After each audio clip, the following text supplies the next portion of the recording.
You know, isn't it wild how Capcom basically has a roster of characters that are better known for their appearances in crossovers rather than their own games? Like Jin from Cyberbots, Spencer from Bionic Commando, and... okay, this one hurts.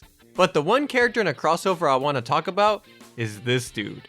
Growing up playing Marvel vs. Capcom 2, everyone at some point put this guy on their team. We had no idea where he was from, but we just knew he was cool because he had a futuristic motorcycle and a damn lightsaber. And you know what? This design still holds up, and that's all that should really matter, right? Actually, no, because this dude's lore is insane. This is Hayato. He was a leader of a street orphan gang 300 years in the future that was framed for the murder of a police officer, and he was forced into a Clockwork Orange-esque re-education program that was eventually deemed to be a violation of human rights. He was then freed by a civil worker who fought his legal battles and got him placed into an orphanage, where he'd stay until adulthood, never getting adopted, with him only leaving to become a bounty hunter to help pay for his orphanage's debts, getting so desperate that he answered an ad to join a group of freedom fighters who are tasked to defeat a super evil mad genius who is trying to take over the universe, and is also the descendant of actual World War II Nazis. Hayato's body also gets taken over and he becomes evil. His daughter is around time traveling to help him destroy Nazi cybernetic ghosts before she's even actually born, and his best friend is this dude. None of this is made up. Hayato has gone through some stuff, man. Okay, but let's get to his actual game, Star Gladiator, which was actually a pretty big deal. Maybe not for consumers, but definitely for Capcom, because this was their first internally developed 3D fighter, beating out rival schools and even Arika's Street Fighter EX series. You see, Capcom was in a weird spot, because while they were in the middle of their 2D fighter golden era, Sega and Namco had already ushered in an entirely new 3D niche in the fighting game genre that Capcom was super behind on, primarily because 3D was expensive. The Sega model arcade boards that Virtua Fighter was running on were basically supercomputers at the time, but thankfully, the PlayStation changed that, because Sony worked with different video game developers to create specialized arcade boards based on the PlayStation architecture, meaning a developer could create a 3D arcade title on familiar hardware, then easily port it onto the PlayStation later, which is obviously much cheaper than developing your own hardware from scratch like Sega. So Capcom teamed with Sony to create the arcade board, the Capcom ZN-1, which they would release Star Gladiator Episode 1, Final Crusade on in the summer of 1996. Right off the bat, this game set itself apart because obviously it's set in the future. But this isn't just a future setting, because Star Gladiator is basically a Star Wars ripoff, and Capcom wasn't shy about it. We got lightsabers, we got Wookiees, we got Darth Vader, we got space buns, all of the marketing and key art for the game is just Star Wars, and we even got the word Star in the title, along with the Episode 1 subtitle, around the same time that the rumors of the Phantom Menace actually existing started to pop up. But the lore gets deeper, because according to former Capcom community manager and fighting game legend Seth Killian, on episode 6 of Destructoid's Bit Transmission podcast, Star Gladiator originally started out as an actual Star Wars fighting game, which is almost depressing, because that means we could have gotten Bengus Star Wars art. We really lost out on some generational pieces. But the designs we did end up getting are cool, and really make up for how just okay Star Gladiator is. Because even though it takes place in the year 2300, much of its gameplay is a bit too similar to a fighter that takes place in the 1500s for me. Namco's Soul Edge, the first entry to the Soul Calibur series. Both games are primarily weapon-based fighters that have a vertical and horizontal slash, a kick and guard buttons, attacks done by strings, sidesteps, and ring outs. Both games are also slower paced fighters that are less focused on crazy juggles and fast movement, and are more so focused on whiff punishing big buttons with your big swords. But Star Gladiator does have some cool stuff that sets it apart, like how I love how your character's combo strings are presented in the training mode on the PS1 port, because it makes learning characters super easy. I also love a lot of the camera work in this game. Capcom really wanted to show off angles that weren't possible in 2D. And Capcom also kept a lot of 2D principles that most 3D fighters don't, because characters have actual special moves done with motions, there are strong projectiles, so you can actually zone in this, and there are also supers, but for the most part, you're not really comboing into them because they got crazy startup, but it's cool that they're here. Also, weirdly enough, unlike most 3D fighters, you can even jump by holding up, just like a 2D fighter. But overall, this feels like Capcom riffing on what has already been established by the competition, rather than reinventing the third dimension for themselves.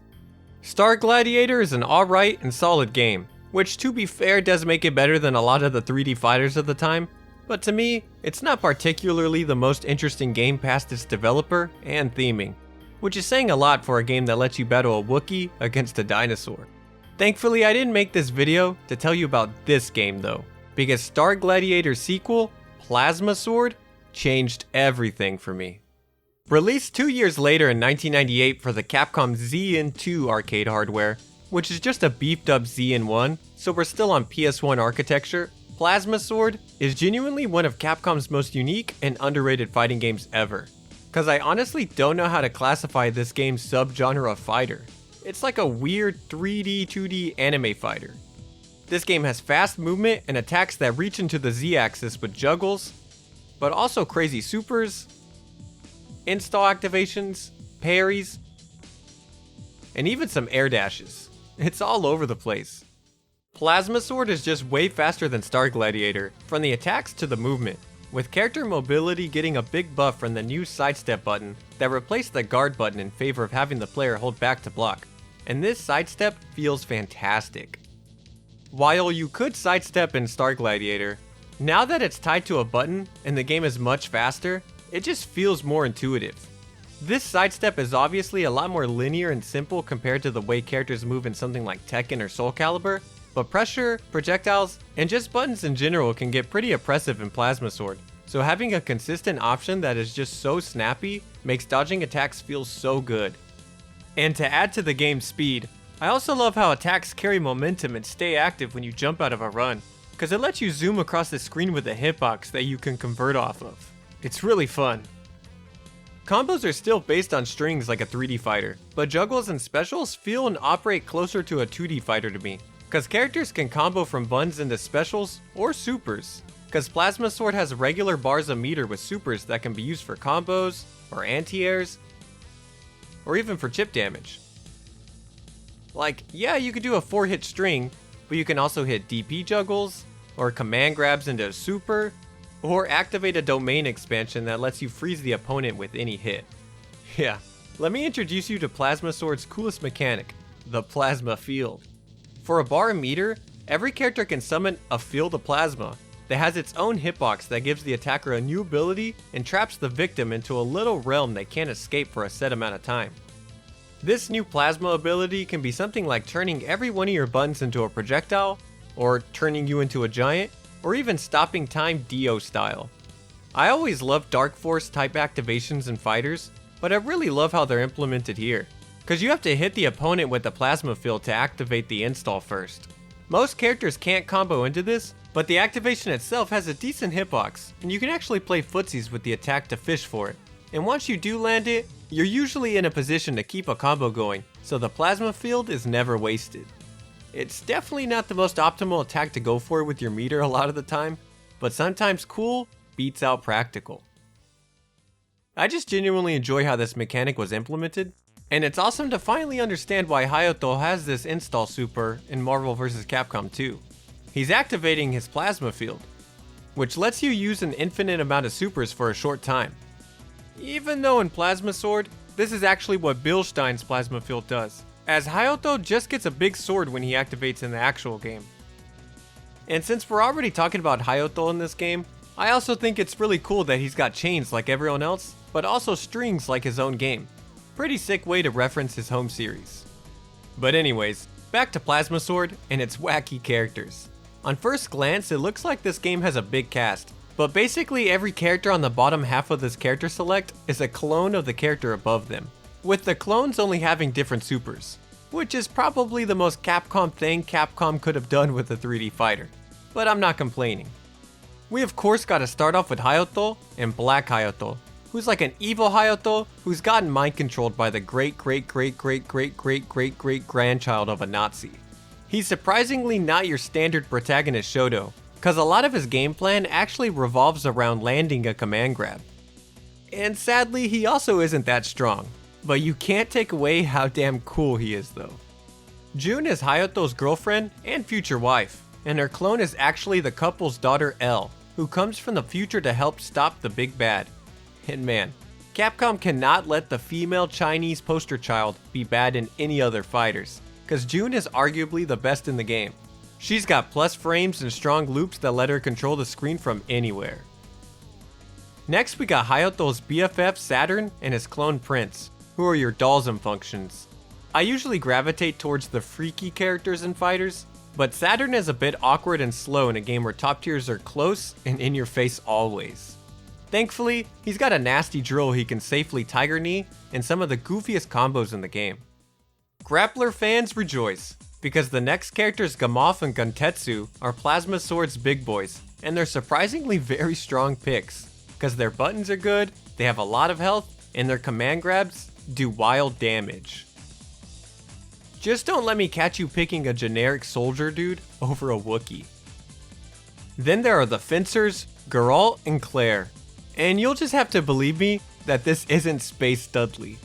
You'd think that the fencing archetype would be perfect in a weapon-based fighter, but their neutral is lacking and their hitboxes are inconsistent. They sadly might be futuristic gutter trash.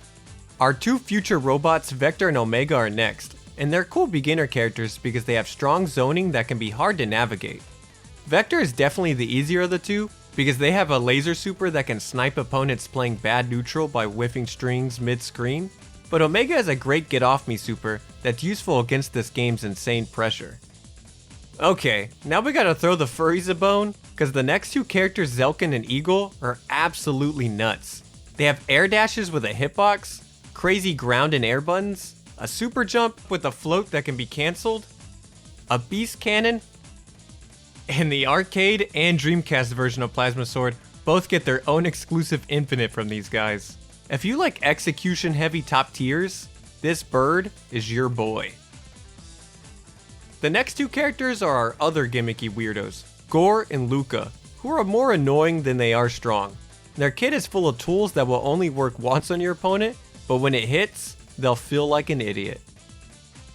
Then we have Blood and Shaker, who are my favorite characters, because they got good big buttons, a command grab you can combo off of, strong supers, and a time stop.